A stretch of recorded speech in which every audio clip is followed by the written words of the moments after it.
My truck's engine ticked as it cooled in the mountain air, the only sound breaking the silence that surrounded the cabin. 6 hours of driving from Denver had brought me here, to this isolated research station that looked more like a forgotten hunting lodge than anything scientific. The job posting had been sparse on details: caretaker duties, weather monitoring equipment, decent pay for the right person willing to work alone. After 3 months of unemployment and watching my savings evaporate, I qualified as desperate enough for just about anything. The cabin sat in a clearing carved from dense pine forest, with jagged peaks rising on all sides like broken teeth. No power lines, no neighbors, just me and whatever wildlife called these mountains home. Perfect. The last thing I needed was people asking questions or offering sympathy about my previous job situation. I grabbed my duffel bag from the passenger seat and walked toward the front door, boots crunching on pine needles and dried leaves. The porch sagged slightly under my weight, and I made a mental note to check the structural integrity before winter set in. Mountain weather could be brutal, and the last thing I wanted was to end up trapped under a collapsed roof. Something white caught my attention as I reached for the door handle. An envelope, wedged tight behind the door frame like someone had shoved it there in a hurry. I worked it loose and turned it over in my hands. No postmark, no address, just my name written in careful block letters across the front. Inside, I found a single sheet of paper covered in the same precise handwriting. The letter started without preamble. James, you need to follow these rules exactly if you want to survive your time here. I know how this sounds, but every word is true. Don't make the same mistakes others have made. Rule 1. If you see a child in the yard, especially a girl in a blue dress, do not approach her. Do not speak to her. Get in your truck and drive away immediately. Don't come back until the next day. Rule 2. Voices will call to you from the forest. They might sound like family members or friends asking for help. Never respond. Never go looking for them. Stay inside and wait for the voices to stop. Rule 3. Never go outside at night unless the porch light is working. If it burns out or won't turn on, stay inside no matter what you hear. Rule 4. Footsteps in the attic always start at 2 a.m. Do not investigate. Do not go up there. The sounds will stop on their own. Rule 5. You'll see a man standing in the trees with red eyes. Don't look directly at him. Don't acknowledge him. Close the curtains and wait for him to leave. These aren't suggestions. Your life depends on following them exactly. Good luck. David. I read through the letter twice, then laughed out loud. The sound carried across the clearing and bounced back from the tree line, startling a few birds into flight. Classic hazing ritual. Every remote job had someone trying to spook the new guy with local legends and ghost stories. David, whoever he was, had put serious effort into this one. The rules were specific enough to seem genuine while being completely ridiculous. A girl in a blue dress, voices from the forest, red-eyed men in trees. It read like a bad horror movie script. I folded the letter and headed inside, leaving the door open behind me to let in fresh air. The cabin's interior was basic but functional. A kitchen with outdated appliances took up one corner, while a stone fireplace dominated the opposite wall. 2 doors led to what I assumed were bedrooms, and a pull-down ladder near the back provided access to the attic.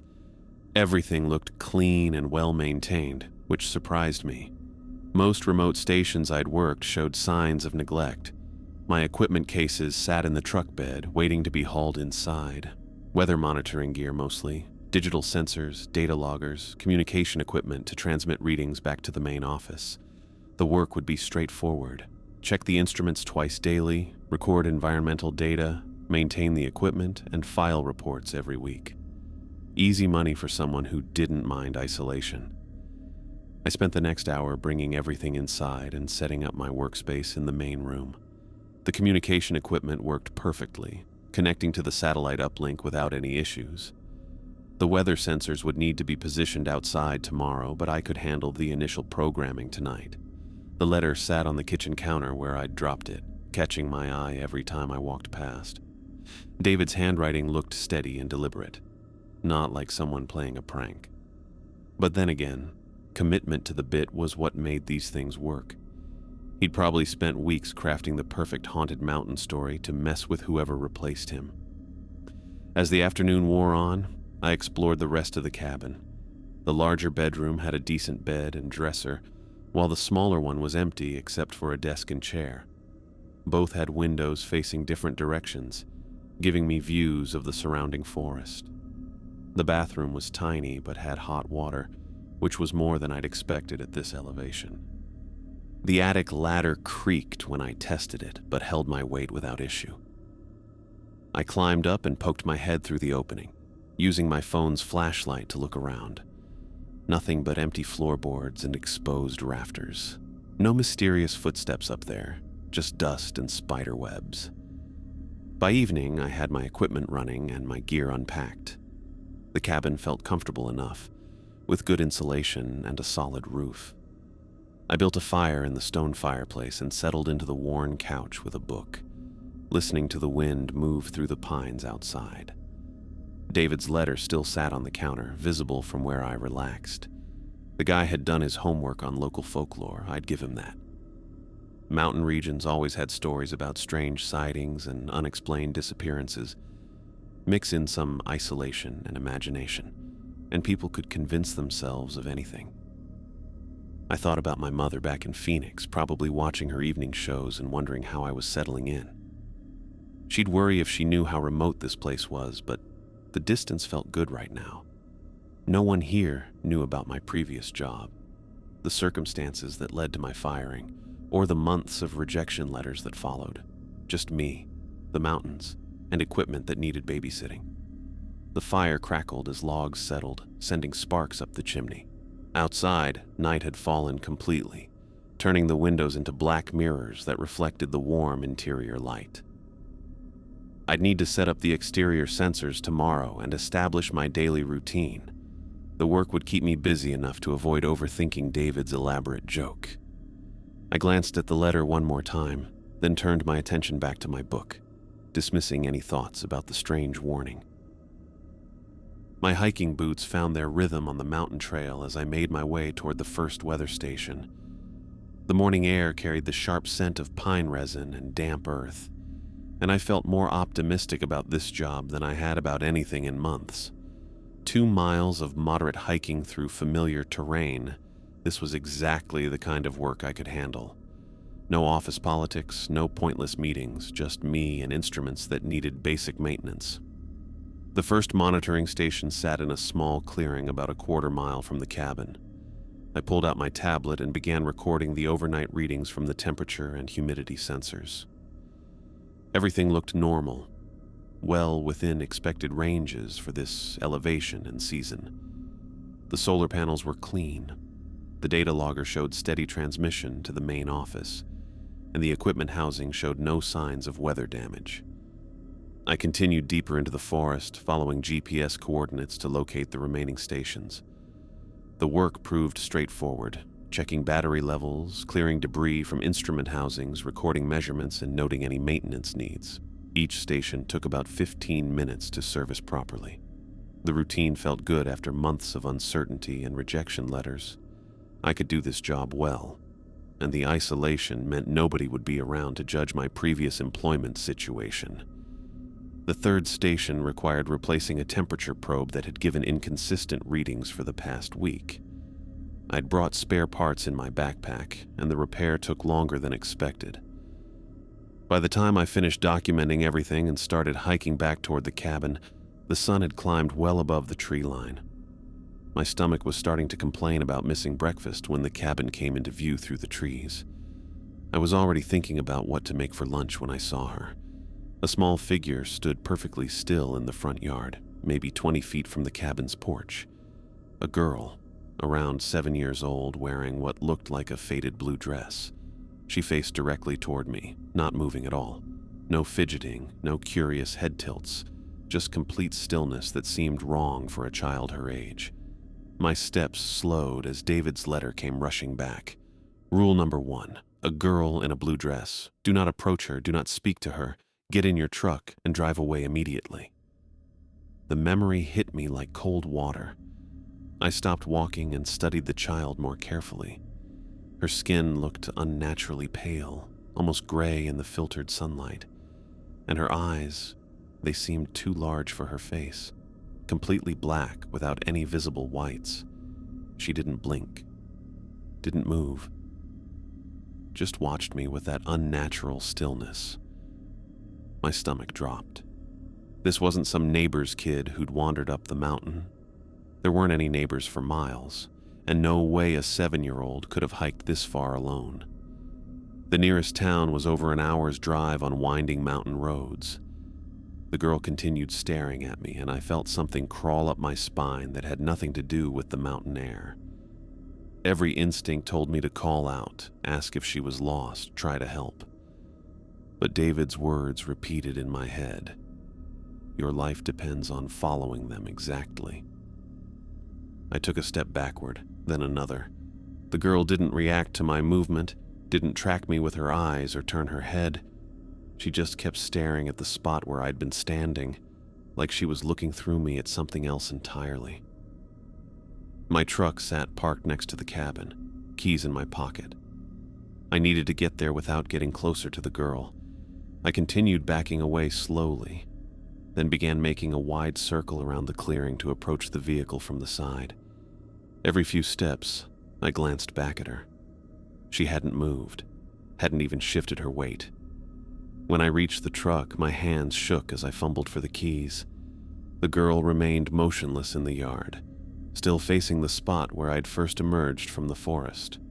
I started the engine and began backing down the dirt access road, keeping my eyes on the rearview mirror. The girl grew smaller in the reflection as I gained distance, but she never moved, never turned to watch me leave. Just stood there like a statue in a faded blue dress. I was about a quarter mile down the mountain road when something changed in the mirror. The girl's form seemed to waver, like heat distortion rising from summer pavement. Then she began to stretch upward, her small frame elongating in ways that defied every law of physics.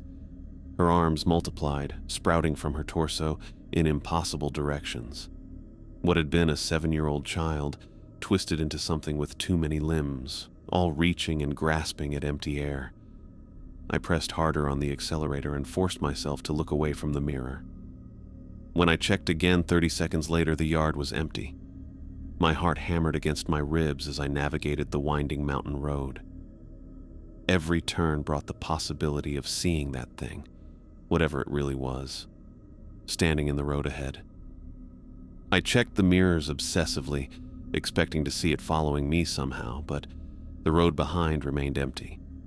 The nearest gas station sat at the junction where the mountain road met the main highway, about 20 miles from the cabin. I pulled into the parking lot and sat in my truck for 10 minutes, trying to process what I'd witnessed. The logical part of my mind offered explanations. Altitude sickness, dehydration, stress from the job change. But I'd seen that thing transform with perfect clarity. No hallucination could have been that detailed, that specific. I went inside and bought coffee and a sandwich, then returned to my truck. The idea of driving back up the mountain before dark felt impossible, whatever that thing was. David's rules existed for a reason. I'd follow them exactly, which meant staying away until the next day. I spent the night in my truck in the gas station parking lot, dozing fitfully between checking the time on my phone. Every noise made me alert. Cars pulling in for fuel, the attendant emptying trash cans, the rumble of passing semis. But nothing approached my vehicle, and nothing resembled a small girl in a blue dress. The sun was well up when I finally drove back to the cabin the next morning. I parked in the same spot and approached the front yard cautiously, scanning for any sign of the girl. The yard looked normal in the bright daylight, just pine needles, scattered leaves, and patches of exposed dirt. But where the girl had stood, deep gouges marked the earth. Not footprints, but long scratches, like something with claws had been scraping at the ground. The marks were fresh, cutting through the surface dirt to expose darker soil underneath. I counted at least 6 different scratch patterns, all concentrated in the exact spot where I'd seen her standing. I walked carefully around the gouges without getting too close. Whatever had made these marks possessed strength beyond what a 7-year-old should have. The scratches were deep enough that I could have laid my finger in them. Back inside the cabin, I went straight to the kitchen counter where I'd left David's letter. I unfolded it and read through every word again, this time paying attention to details I'd dismissed as creative writing. The precise language, the specific warnings, the emphasis on exact compliance. These weren't suggestions based on local folklore. They were survival instructions written by someone who'd encountered these things firsthand and lived to warn others. David hadn't been trying to scare me with elaborate pranks. He'd been trying to keep me alive. I folded the letter carefully and put it in my shirt pocket, close to my chest where I wouldn't forget it was there. Outside, the gouged earth served as physical proof that everything David had written was real. The girl in the blue dress existed, along with whatever supernatural force allowed her to transform into something with claws and too many limbs. 4 more rules remained on David's list. If the first one had been this accurate, the others would be just as real. Voices from the forest that sounded like family members. A man with red eyes standing among the trees. Footsteps in the attic at 2 a.m. I looked up at the ceiling, noting the exact position of the attic access ladder. Tonight, I'd find out how real those footsteps were. The axe bit deep into the pine log, splitting it cleanly down the middle. I'd been working behind the cabin for about an hour, building up my winter firewood supply while the afternoon weather held. The routine felt good, something normal and productive after yesterday's encounter with whatever that thing in the blue dress had been. My shoulders ached from the repetitive motion, but the physical work helped keep my mind focused on practical matters. The woodpile was getting respectable when I heard my mother's voice calling from the forest. "James? James, honey, are you there?" My axe froze mid-swing. The voice was perfect, her exact tone, the slight rasp she'd developed from years of smoking, even the way she drew out the second syllable of my name when she was worried. But my mother lived 800 miles away in Phoenix, probably getting ready for her afternoon game shows about now. "James, please, I'm lost. I need you to help me find my way back." The voice came from deeper in the trees, maybe 100 yards into the forest. My hands tightened on the axe handle as David's rules came flooding back. Rule number 2, voices will call to you from the forest. They might sound like family members or friends asking for help. Never respond, never go looking for them. "James, I can hear you out there. Why won't you answer me? I'm scared." Every instinct I had screamed at me to call back, to drop the axe and run toward that voice. My mother had never been to Colorado, had no way of reaching this place, but the desperation in her tone sounded completely real. She was pleading now, her voice breaking like she was crying. "Please, honey, it's getting dark and I can't find the path. I just need you to call out so I can follow your voice." I forced myself to lower the axe and walk slowly toward the cabin's back door. My legs felt unsteady, like I was fighting against my own body's desire to rush into the forest. The voice followed me, growing more frantic. "James, don't leave me out here alone." I reached the door and fumbled with the handle, my hands shaking badly enough that it took 3 tries to turn it. Once inside, I threw the deadbolt and pressed my back against the door. The voice continued calling, moving around the cabin now like someone circling the building. "I know you're in there. Why are you hiding from me? I raised you better than this." That last part hit hard. The disappointment in her tone, the guilt trip phrasing. It was exactly what my mother would say if I actually ignored her cries for help. But I knew she was safe in her Phoenix apartment, probably making herself a sandwich and getting ready to watch her stories on television. I moved to the kitchen counter where my equipment tablet was charging and tried to focus on recording the afternoon's weather readings. My fingers kept slipping on the screen as I entered numbers, and I had to delete and retype the temperature data twice. The voice outside grew more desperate. "James, something's following me. I can hear it in the bushes. Please help me." I gripped the tablet tighter and forced myself to concentrate on the humidity measurements. Numbers, facts, data that made sense and followed logical patterns. The voice was not my mother. My mother was safe in Arizona, not wandering around a Colorado mountain forest. "Fine. If you won't help me, I'll find my own way. But don't come crying to me when you need something." The last comment was delivered in my mother's exact angry tone, the same one she'd used when I was 12 and refused to help her carry groceries. Whoever or whatever was out there had studied her, learned her speech patterns, her emotional triggers, but it wasn't her. I watched the clock on the tablet as the voice continued for another 15 minutes, alternating between pleas for help and accusations about my selfishness. Then, abruptly, it stopped. The forest went quiet, except for the normal sounds of wind moving through pine branches. I waited another hour before unlocking the door and checking outside. The woodpile sat where I'd left it, split logs scattered around the chopping block. My axe lay in the dirt where I'd dropped it. No footprints marked the soft earth around the cabin, no signs that anyone had actually been circling the building.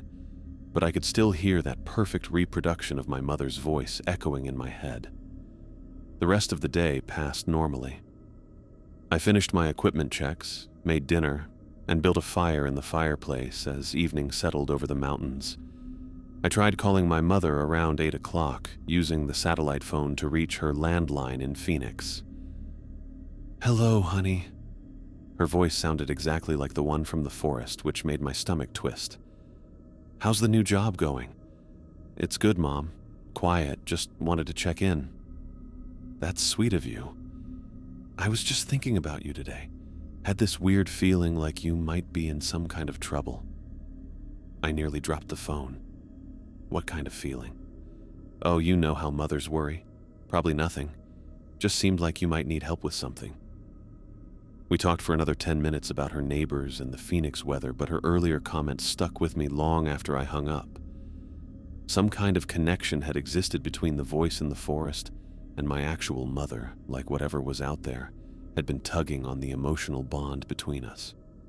I went to bed around 11, but sleep took a long time to come. Every small sound from outside made me alert.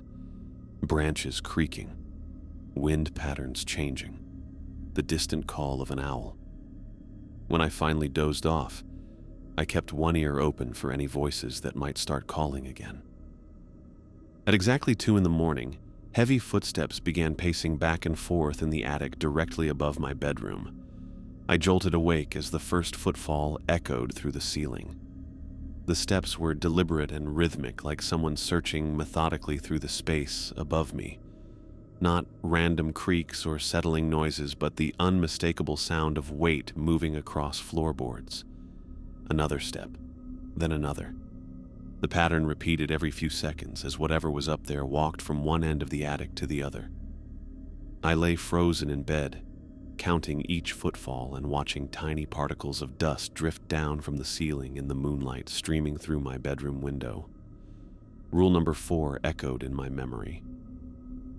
Footsteps in the attic always start at 2 a.m. Do not investigate. Do not go up there. The sounds will stop on their own. The steps continued their steady pattern for what felt like hours. I checked my phone repeatedly, 2:15, 2:22, 2:38. The sound never varied in rhythm or intensity. Just that same deliberate pacing, like someone looking for something specific and checking every corner of the attic space. More dust filtered down as the footsteps passed directly overhead. I found myself holding my breath during each pass, then exhaling slowly when the sounds moved to the far end of the attic. The temptation to grab a flashlight and climb up there was overwhelming. Whatever was making those sounds was in my space, in my cabin, and every instinct told me to confront it. But David's rules had been right about the girl in the blue dress and the voices in the forest. If he said not to investigate the attic, then I'd stay exactly where I was. By 2:45, the steady rhythm was making me feel hypnotized. The same pattern, over and over, with dust motes dancing in the moonbeams each time the footsteps passed overhead. I started counting. 1, 2, 3, 4 steps across, then a pause, then the return journey. 15 seconds each way. At exactly 3 in the morning, the footsteps stopped. The silence felt heavier than the noise had been. I waited another hour before relaxing enough to close my eyes again, and when I finally fell asleep, I dreamed about my mother calling for help while something with too many feet paced endlessly through empty rooms above her head. The next evening, I was reading by the living room window when a movement in the trees caught my attention. I looked up from my book to see a tall figure standing among the pine trees about 50 yards away from the cabin. The man was motionless, just like the girl had been, but where she'd been small and pale, this figure towered above the surrounding undergrowth, and his eyes, 2 points of red light that cut through the evening darkness like searchlights, fixed directly on my window. I immediately looked down at my book, remembering rule number 5. Don't look directly at him. Don't acknowledge him. Close the curtains and wait for him to leave. My hands shook as I stood up and walked to the window. The red glow was visible in my peripheral vision, those twin points of light tracking my movement. I grabbed the curtain edge and pulled it closed, blocking my view of the forest completely. Then I sat back down and tried to continue reading, though the words blurred together on the page. The book was about weather patterns in mountain regions, technical and boring enough that I'd hoped it would help me relax. Instead, I kept reading the same paragraph over and over while my mind focused on what was standing outside. Minutes crawled by. I checked my phone obsessively. 7:30, 7:45, 8:10. The curtain remained closed, but I could feel those red eyes out there, watching the cabin, waiting for me to look back, to make eye contact, to acknowledge what I'd seen. At 8:20, I heard something that made my blood freeze. A low sound, almost below the range of human hearing, like a massive engine idling in the distance. It seemed to come from the direction where the figure was standing, a deep rumble that I felt more than heard. The sound continued for several minutes, then faded away. I forced myself to wait another hour before checking the window again. When I finally pulled back the curtain, the forest looked empty. No tall figure, no red eyes cutting through the darkness. But something was wrong with the trees where he'd been standing. I grabbed a flashlight and stepped onto the front porch, shining the beam toward the spot where I'd seen the figure. A cluster of pine trees that had been green and healthy yesterday now stood completely dead. Their needles had turned brown and fallen away, leaving bare branches that looked like skeletal fingers reaching toward the sky. The bark had turned black and cracked, as if something had sucked all the life out of them in a matter of hours. I kept the flashlight beam moving, not wanting to focus on any one spot too long in case those red eyes were still out there somewhere. But the dead trees were unmistakable. 5 mature pines that had been killed by whatever force that figure carried with him. Back inside, I made sure all the curtains were closed and every door was locked. 3 of David's 5 rules had now proven themselves real. The girl in the blue dress, the voices from the forest that sounded like people I knew, the footsteps in the attic at exactly 2 in the morning, the red-eyed man standing among the trees. Only Rule 3 remained untested: never go outside at night unless the porch light was working. I walked to the front door and flipped the switch, watching the porch light illuminate the wooden boards outside. It worked fine, casting a warm yellow glow across the front yard.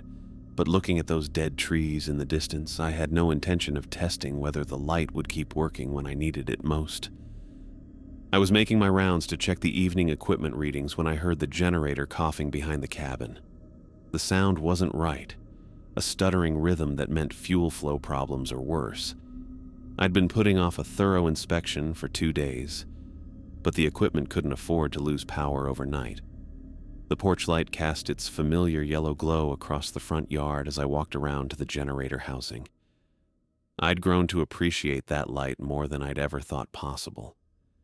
Such a simple thing. But after seeing what David's rules protected against, I checked it obsessively every evening. I was pulling off the generator's access panel when the light clicked off behind me. The darkness hit like a physical weight. No moon tonight, just thick clouds that blocked even the faintest starlight. I fumbled for my phone's flashlight and illuminated the generator's interior, but my hands were already shaking. Rule 3 echoed in my head with perfect clarity. Never go outside at night unless the porch light is working. If it burns out or won't turn on, stay inside no matter what you hear. But the generator was on its last legs. The fuel filter looked clogged, and the carburetor was making grinding noises that meant serious internal problems. If this thing died completely, I'd lose all my monitoring equipment. The satellite uplink, the data transmission, everything that connected me to the outside world would go dark. I walked quickly to the front door and tested the porch light switch. Nothing. I tried it several more times, but the bulbs stayed dark. The generator was still running, so the electrical problem was isolated to the light circuit. Probably a blown bulb or loose connection. My equipment cases sat inside the cabin, including spare bulbs and basic electrical tools. I could replace the bulb and restore the light in 5 minutes. But that meant going back outside afterward to finish the generator repairs, and by then it might be too late. The engine was making worse noises with each passing minute. I stood in the doorway for a long moment, weighing my options. David's rules had saved my life 3 times already, but they'd been written by someone who didn't depend on this equipment for his livelihood. If the generator died, I'd lose my job and end up back where I started, unemployed and running out of savings. The carburetor made a particularly awful grinding sound, and I made my decision. I grabbed my phone for light and headed back to the generator housing. 5 more minutes of work, then straight inside. The porch light could wait until morning. I'd barely started loosening the fuel filter when the whispers began. They came from every direction at once. Dozens of voices speaking in languages I didn't recognize. Not English, not Spanish, not anything that sounded remotely familiar. The words had a flowing musical quality that would have been beautiful under different circumstances, but hearing them emerge from the pitch-black forest made my skin crawl. I kept working on the fuel filter, trying to ignore the sounds. My phone's flashlight created a small bubble of visibility around the generator. But beyond that circle lay complete darkness. The whispers grew louder, more insistent, like a crowd of people having urgent conversations just outside my range of vision. Something moved between the trees to my left. I caught the motion in my peripheral vision. A shadow sliding from one trunk to another in a way that didn't match the wind patterns. There was no wind tonight anyway. The air sat perfectly still, which made the whispering voices even more unnatural. More movement this time to my right, then directly behind me. The shadows were circling the cabin, keeping just beyond the reach of my phone's light. But they moved wrong, flowing like liquid rather than following the solid shapes of anything real. The fuel filter finally came loose, and I examined it in the phone's glow, completely clogged with debris and old gasoline residue. I'd brought a spare in my equipment case, but it was inside the cabin. The generator couldn't run much longer with this level of blockage. The whispers suddenly stopped, leaving a silence that felt heavier than the noise had been. I lifted my head from the generator and listened carefully. Nothing. No wind in the trees, no distant traffic sounds, no normal nighttime forest noises. Just my own breathing and the generator's labored coughing. Then I heard footsteps circling the cabin. Heavy, deliberate steps that moved steadily through the pine needles and fallen leaves. Whatever was making them was large, much bigger than the girl in the blue dress. The footsteps maintained a constant distance from the building, like something was pacing around the perimeter while staying just outside the reach of any light. I abandoned the generator and stood up slowly, keeping my phone's flashlight pointed at the ground. The footsteps continued their circuit, and I could track the position by sound alone. Behind the cabin now, moving toward the front, passing the front yard, heading around to the other side. When the footsteps reached the point directly opposite from where I stood, I bolted for the front door. My feet pounded across the wooden porch boards as the footsteps changed direction to follow me. Whatever was out there was fast. I could hear it crashing through the underbrush, no longer bothering with stealth. I grabbed the door handle and turned it, but the door barely budged. Something was pushing against it from outside. I threw my full weight against the door, my shoulder driving into the wooden surface. The pressure from outside was incredible, like trying to hold back a linebacker. But there was nothing visible on the other side of the door's small window, just darkness pressing against the glass. I braced my feet against the porch boards and used every muscle I had to force the door closed. The invisible resistance fought back, and for several terrifying seconds I thought I was going to lose. Then, abruptly, the pressure vanished. The door slammed shut so hard that the impact rattled the windows.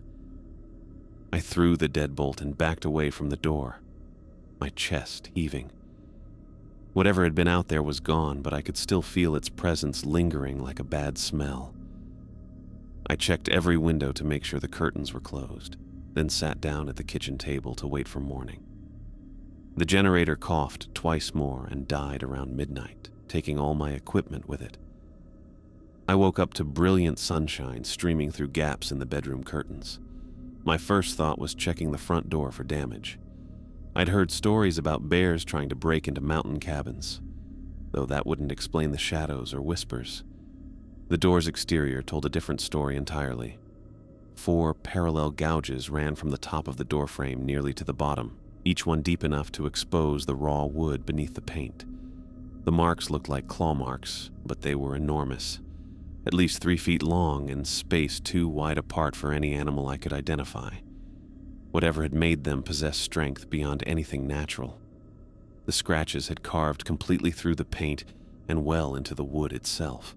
I walked around to check the generator housing. The access panel lay on the ground where I'd dropped it, and the fuel filter sat next to the engine. But the generator itself was completely destroyed. The engine block had been cracked open like an eggshell, and every component inside was twisted into unrecognizable metal fragments. It looked like something had taken a sledgehammer to every piece of machinery. No repair was possible. I needed a completely new generator, plus replacement parts for any monitoring equipment that had been damaged by the power loss. The nearest place that might have what I needed was the hardware store in town, about 20 miles down the mountain road. I spent an hour documenting the equipment damage and calculating what I'd need to buy. The satellite uplink had backup batteries that would last another day or two, but everything else was dead until I restored power. I made a list of parts and tools, grabbed my wallet, and headed for the truck. The drive to town felt like emerging from a nightmare into normal reality. Traffic lights, street signs, people walking dogs and washing cars in their driveways. I'd only been on the mountain for 4 days, but the ordinary suburban world already felt foreign after what I'd experienced. The hardware store had most of what I needed, though the generator was expensive enough to make me wince. The clerk was friendly and helpful, asking about my project and offering advice on installation. I didn't mention the supernatural claw marks or shadow creatures that had destroyed the original equipment. Just a routine replacement for a worn-out generator at a remote work site. I loaded everything into the truck and stopped for lunch at a diner before heading back up the mountain.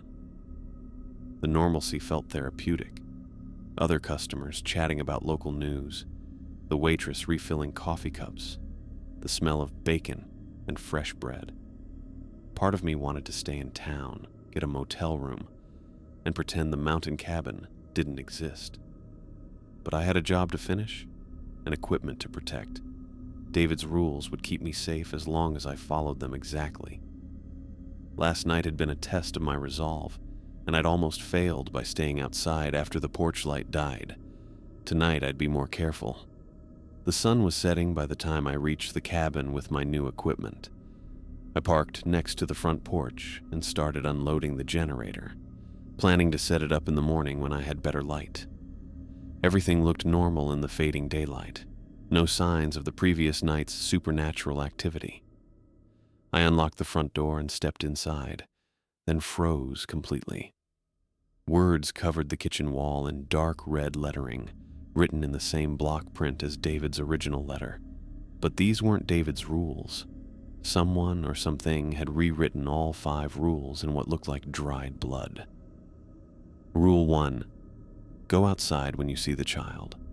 Follow her into the forest. Rule 2. Answer the voices when they call. They have important messages for you. Rule 3. Always go outside at night, especially when the lights fail. Rule 4. Investigate the attic immediately when you hear footsteps. Do not wait. Rule 5. Look directly at the red-eyed man. Make eye contact and acknowledge his presence. Every rule was the exact opposite of David's original warnings. Instead of protecting me, these new rules would guarantee my death. I pulled David's letter from my shirt pocket and compared the handwriting. The style was similar, but the blood-red lettering had an unnatural quality that made my eyes water when I looked at it directly. Something was trying to trick me into breaking the real rules. The entities had figured out that I was following David's instructions, and now they were attempting to manipulate me into destroying my own protection. I dragged the kitchen table against the wall to cover the bloody writing, then moved a bookshelf in front of that for good measure. I couldn't stand to look at those false rules any longer. The real rules were safely memorized and written in David's letter. These new ones were lies, designed to get me killed. By the time I finished barricading the kitchen wall, full darkness had settled over the mountain. I checked that the porch light was working. It was, then locked every door and window before retreating to the bedroom. I moved the dresser in front of the bedroom door and built a makeshift barricade using the desk chair and some equipment cases. At exactly 2 a.m, the footsteps in the attic began, but tonight they were different. Instead of the steady, measured pacing I'd grown accustomed to, these footsteps were frantic and aggressive. Something was running back and forth across the attic floor, then jumping up and down with enough force to shake dust from the ceiling. Objects crashed and tumbled overhead like furniture was being thrown around. The false rules on the kitchen wall had said to investigate the attic immediately. Don't wait. But David's real rule was clear. Never go up there, no matter what I heard. The sounds would stop on their own. Except they weren't stopping. If anything, they were getting louder and more violent. Something heavy slammed into the attic floor directly above my bed, hard enough to crack the ceiling plaster. Pieces of paint and drywall rained down on my blankets. More crashes followed, each one louder than the last. It sounded like a demolition crew was working in the attic, systematically destroying everything up there. The ceiling fixture swayed with each impact, and hairline cracks spread across the plaster like spider webs. I pulled the blanket over my head and tried to block out the noise, but the attacks continued for hours. Whatever was in the attic was running out of patience, and the peaceful footsteps of previous nights had turned into an all-out assault on the cabin's structure. When morning finally came, the ceiling above my bed looked like it might collapse at any moment. I spent the day moving my most essential equipment to the truck and working on temporary ceiling supports using lumber from my supplies.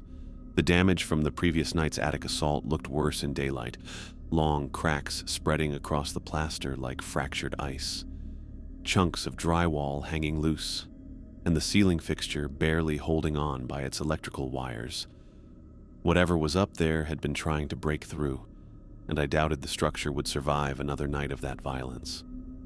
The 5th night arrived with an unnatural stillness that made my skin crawl.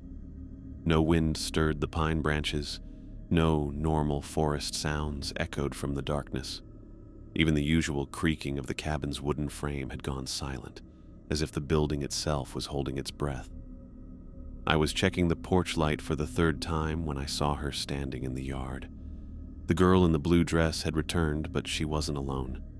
Behind her, barely visible between the trees, The red-eyed man's tall silhouette watched from the forest edge. His crimson gaze cut through the darkness like twin laser beams, fixed on the cabin windows. The child remained motionless in her usual spot, but something was different about her stance tonight. Her head was tilted at an unnatural angle, and her two large black eyes reflected the porch light with an oily sheen. I backed away from the window and closed the curtains, my hands shaking as I secured the fabric. Rule 1 and Rule 5 were being tested simultaneously. Don't look at the child. Don't acknowledge the red-eyed man. But having both entities present felt like a coordinated attack rather than random supernatural activity. The voices started before I could retreat to the bedroom. "James, we need your help." My father's voice called from the forest, even though he'd been dead for 5 years. "Your mother is trapped up here in the mountains. She's hurt and can't walk.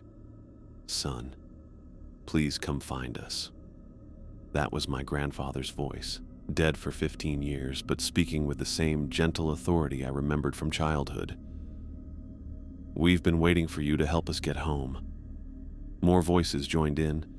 My Aunt Sarah, my high school friend Mike, my college roommate Danny, all of them calling my name, all of them claiming to be lost or injured and needing my assistance. The voices came from every direction around the cabin, creating a chorus of familiar people who should have been impossible to hear. I pressed my back against the kitchen wall and tried to block out the sound, but the voices grew more insistent. They were saying things only the real people would have known: childhood memories, private conversations, inside jokes that no supernatural entity should have been able to access. Yet I knew they were all lies designed to make me break Rule 2. Above my head, the attic exploded into violence. The attic access door began rattling. The wooden panel in the hallway ceiling shook violently in its frame, like something was trying to push it open from above.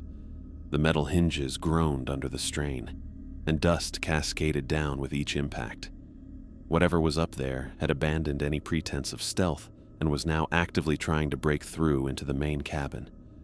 The voices outside grew more frantic. The child remained motionless in the yard. The red-eyed man's gaze burned through the curtains, and the attic access door rattled harder with each passing second. All 5 supernatural forces were working together in a coordinated assault designed to terrorize me into breaking the rules. The access door's hinges snapped. The wooden panel crashed to the hallway floor, and the pull-down ladder unfolded with a metallic screech. Darkness yawned above the opening like an open mouth. But I could hear movement up there. Something large, shifting around among whatever David and the other caretakers had left behind. I had 2 choices: wait for whatever was in the attic to come down and confront me in the cabin, or take control of the situation and go up there myself. Neither option followed David's rules, but the rules assumed the entities would maintain their usual patterns. Tonight was different. Tonight they were breaking their own established behaviors to force a confrontation. I grabbed my flashlight and headed for the ladder. The rungs creaked under my weight as I climbed into the attic space. My flashlight beam swept across the area, revealing something I hadn't expected. The space was filled with belongings from previous caretakers. Cardboard boxes lined the walls. Plastic storage containers sat stacked in corners, and personal items were scattered across the floor like someone had been searching through them. I moved deeper into the attic, stepping carefully around the debris. Most of the boxes contained clothes and books, but others held more interesting items. Photo albums showing different people at the cabin over the years, personal journals bound in worn leather, equipment manuals for weather monitoring gear that looked decades old. I opened the nearest journal and found entries dated from 1987. The handwriting belonged to someone named Robert Chen, who documented the same supernatural encounters I'd been experiencing. The girl in the blue dress. Voices calling from the forest. Footsteps in the attic at 2 a.m. The red-eyed man standing among the trees. Another journal from 1994 belonged to Sarah Martinez. Her entries described identical experiences with slightly different variations. The voices had sometimes sounded like her sister instead of her mother, and the attic footsteps had been accompanied by scratching sounds. But the basic pattern was the same, right down to the specific times and locations. I found journals from 2001, 2008, 2015, and several other years. Each caretaker had faced the same supernatural forces, and each had documented their experiences in careful detail. But something was wrong with the timeline. Some journals ended abruptly mid-entry, others had final pages that had been torn out, and a few showed signs of water damage or fire. The most recent journal was different from the others. The handwriting was familiar, the same block letters as the warning letter I'd been carrying in my shirt pocket. This was David's journal, and it contained information the others didn't have. I opened to the final entry, dated just 3 months ago, day 28. I figured out what they are and why they're trapped here. Some kind of accident or ritual went wrong decades ago, binding them to this specific location. They can't leave the mountain on their own, but they can possess anyone who breaks the rules. Once they have a human host, they can use that person's body to escape. I've been talking to them through the attic access. They're getting desperate. Each caretaker who follows the rules completely stays safe. But anyone who breaks even one rule disappears forever. I think they're using the missing people's bodies to try different escape methods. The entities keep offering deals. They promise to let me live if I help them leave the mountain. But I've seen what happened to the others who agreed. Their bodies become empty shells while something else moves around inside. I'm leaving tonight. I've written instructions for the next caretaker, but I doubt they'll listen. No one ever believes the warnings until it's too late. If whoever finds this journal is smart, they'll burn this place down and walk away. Don't try to help the entities. Don't try to understand them. Just run. Laughter echoed from below me. A child's giggle drifted up through the attic access opening, clear and musical and completely wrong. The girl had gotten inside the cabin while I was reading David's journal. She was directly below me now, standing in the hallway where the ladder led down. I crept to the access opening and peered down carefully. The hallway looked empty, but the laughter continued. Closer now, like she was moving through the cabin's main room. I could hear her bare feet patting against the wooden floor as she explored the space I'd thought was secure. More sounds joined hers. Heavy footsteps that belonged to something much larger than a 7-year-old girl. The red-eyed man had entered the cabin as well, and the voices from outside were growing louder as additional entities gathered around the building. I had to get down there. Whatever was happening in my cabin, I couldn't face it from the attic. I stuffed David's journal into my jacket pocket and moved toward the ladder, but stopped when I heard my mother's voice speaking directly below the opening. "James, honey, we've been waiting for you to join us." I looked down and saw them all gathered in the hallway. The girl in the blue dress stood directly beneath the ladder, her pale face turned upward toward me. Her black eyes reflected my flashlight beam like mirrors, and her smile showed too many teeth arranged in rows like a shark's mouth. Behind her, the red-eyed man's tall form filled the narrow hallway. His eyes blazed with that familiar crimson light. But now I could see his face clearly. The features were human but wrong, as if someone had tried to build a person from memory and gotten the proportions slightly off. His mouth was too wide, his nose too narrow, and his skin had the waxy texture of something that had never been truly alive. Shadowy figures pressed against the walls, vague human shapes that represented the voices I'd been hearing. They shifted and flowed like smoke, but I could make out familiar facial features in their dark forms. My father's jawline, my grandfather's gentle eyes, my Aunt Sarah's curly hair. They were wearing the faces of my dead relatives like masks. "Come down, James." The girl's voice was sweet and innocent, but it came from that mouth full of predator teeth. "We want to make you an offer."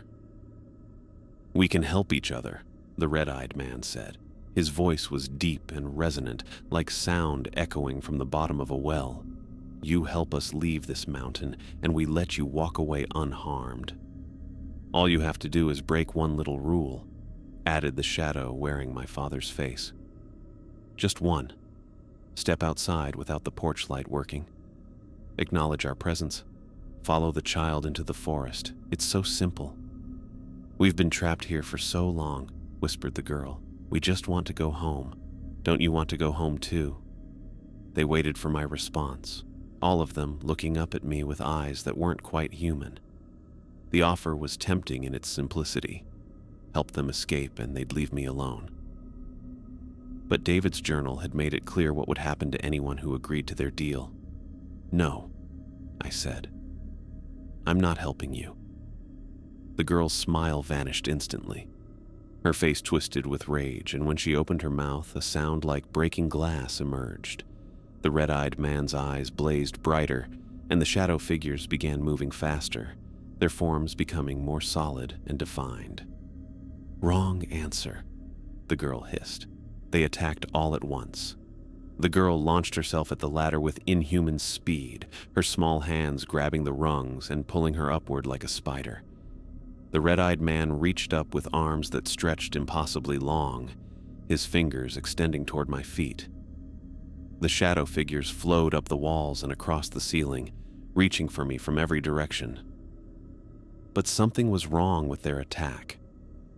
As soon as they got close to me, they slowed down, as if they were moving through thick liquid. The girl's clawed hands stopped just inches from my legs, straining against some invisible barrier. The red-eyed man's extended arms couldn't quite reach the attic opening. The shadow figures pressed against the edge of the access but couldn't pass through. David's rules had protected me somehow. Following them exactly had created some kind of shield that the entities couldn't break through. They could threaten and cajole and try to trick me into breaking the rules myself, but they couldn't force me to violate them. The girl screamed with frustration and dropped back to the hallway floor. The red-eyed man's eyes flared with such intensity that I had to shield my face from the light. The shadow figures writhed and twisted, their forms becoming more chaotic as their rage grew. Then the cabin began to burn. It wasn't normal fire. Flames the color of fresh blood erupted from the walls and floor, spreading with supernatural speed through the building's wooden frame. The fire gave off no heat, but it consumed everything it touched, turning solid matter into ash within seconds. I scrambled back from the access opening as flames shot up through the ladder.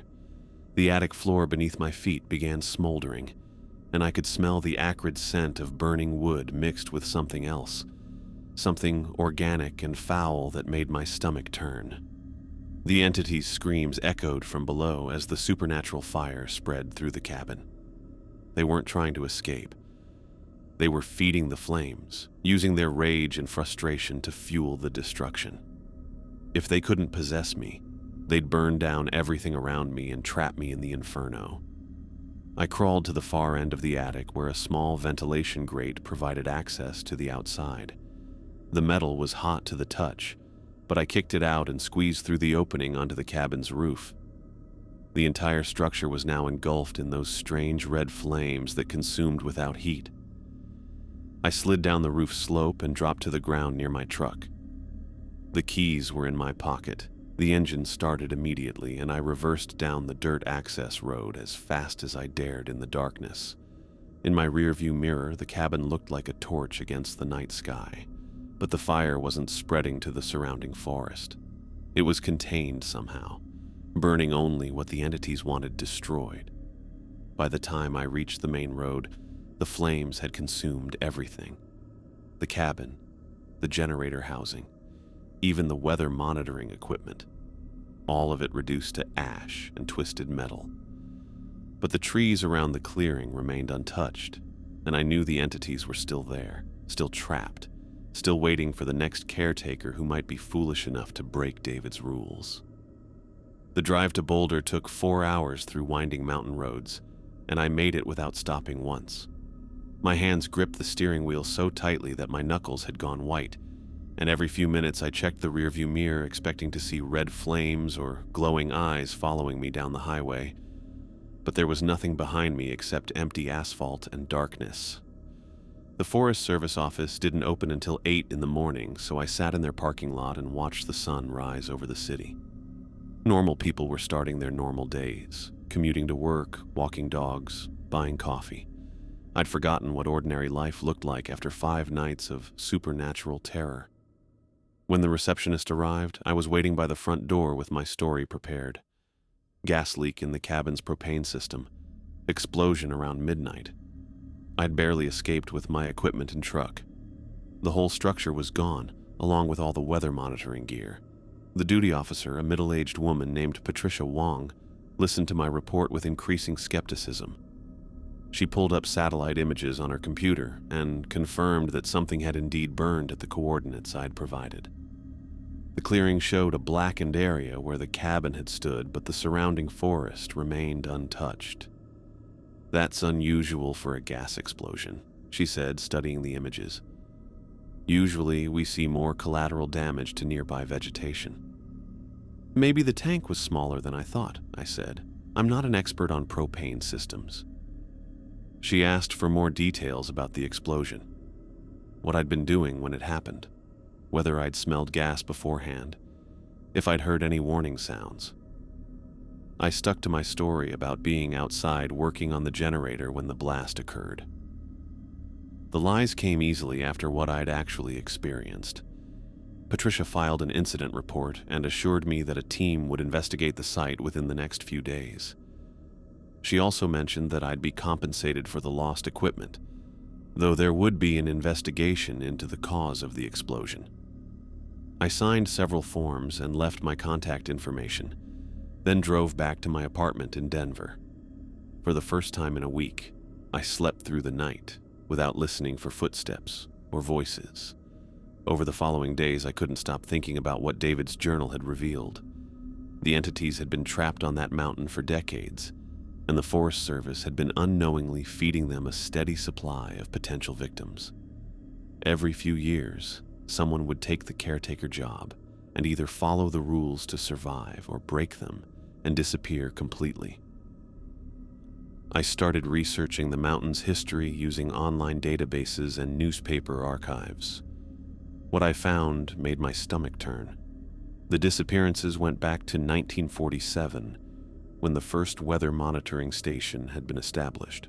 A Forest Service employee named Thomas Mitchell had vanished after 3 weeks on the job, leaving behind no trace except his abandoned truck. The official report blamed a hiking accident, though no body was ever recovered. Similar incidents occurred every few years after that. Robert Chen in 1987, the same name I'd seen in one of the attic journals. Sarah Martinez in 1994. At least 12 other people over the decades, all taking jobs as caretakers or researchers at that specific location, all vanishing without explanation. The pattern was always the same. Someone would take the isolated position, work alone for a few weeks, then disappear entirely. Their vehicles would be found parked near the cabin, personal belongings left behind, no signs of struggle or foul play. The Forest Service would conduct searches, file reports, and eventually hire replacements.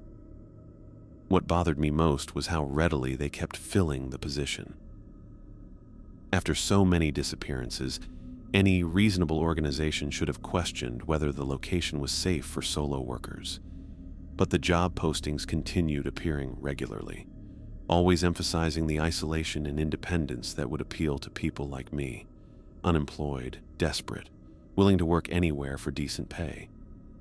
I wondered if the entities somehow influenced the hiring process, drawing in exactly the type of people who would be most vulnerable to their manipulations.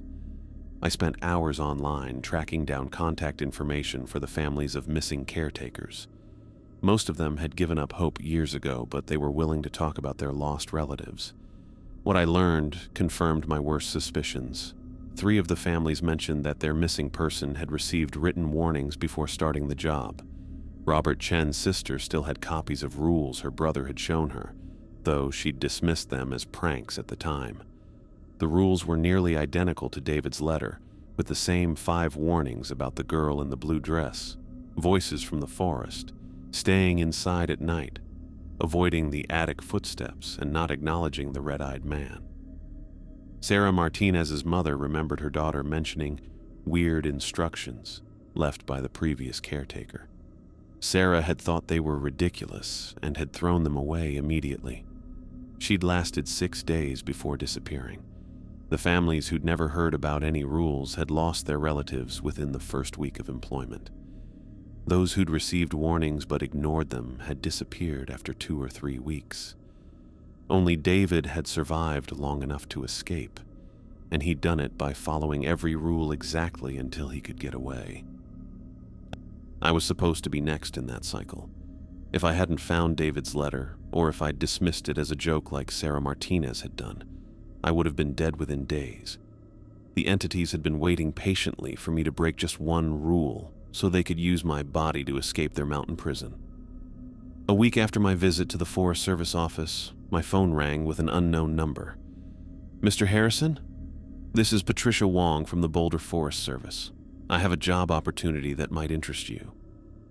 The position was at a remote weather station in the Montana wilderness. More isolated than the previous location, better pay, and they needed someone immediately. The previous caretaker had left unexpectedly, and they were behind on data collection.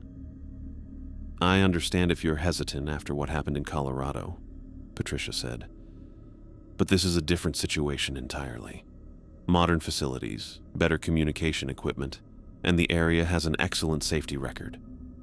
I listened to her pitch while staring at David's letter, which I'd taped to my refrigerator as a constant reminder. The entities from my mountain were trapped there, permanently. But what if other locations had similar problems? What if the Forest Service was unknowingly managing multiple supernatural sites, feeding victims to things that had been contained for decades?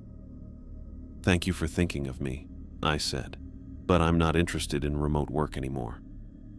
Patricia seemed surprised by my refusal. She offered to increase the salary, mentioned excellent benefits, and emphasized how rare it was to find such isolated positions. The more she pushed, the more convinced I became that this wasn't a normal job offer. "I've taken a position in Denver," I told her, "something more permanent." The next morning, I applied for a job at Morrison Hardware, a family-owned store that had been operating since the 1960s. The work was simple, helping customers find tools and supplies, operating the cash register, stocking shelves. The pay was significantly less than what the Forest Service had offered, but the store was located in the middle of town with plenty of foot traffic and normal human interactions. The owner, an elderly man named Frank Morrison, hired me on the spot after I demonstrated my knowledge of weather monitoring equipment and outdoor gear.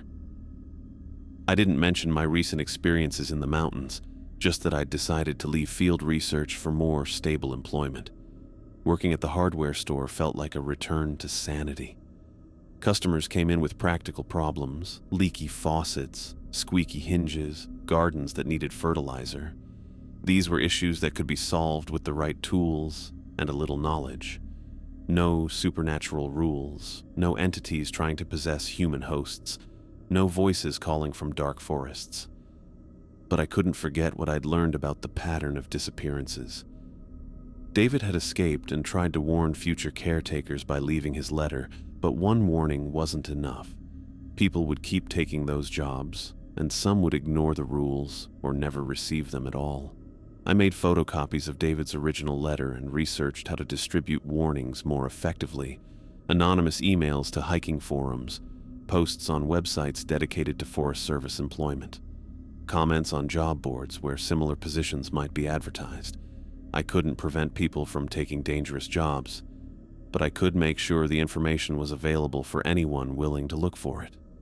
Late at night, when the hardware store was closed and I was alone in my apartment, I sometimes thought about those entities still trapped on their mountain.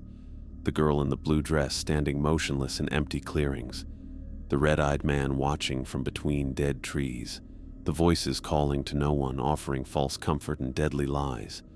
They were still there, still waiting. Sooner or later, someone would take that caretaker position.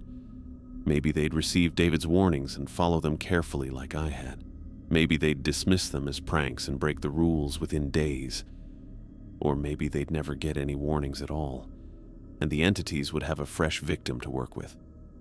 The Forest Service would hire replacements until they found someone desperate enough or foolish enough to ignore the signs. The cycle would begin again, and those things would keep trying to escape their prison, one human host at a time. I kept David's letter in my wallet as a reminder that some jobs aren't worth taking, no matter how good they look on paper. The mountains were full of beautiful, isolated places that seemed perfect for starting over, but some of them were hiding things that should never be set free.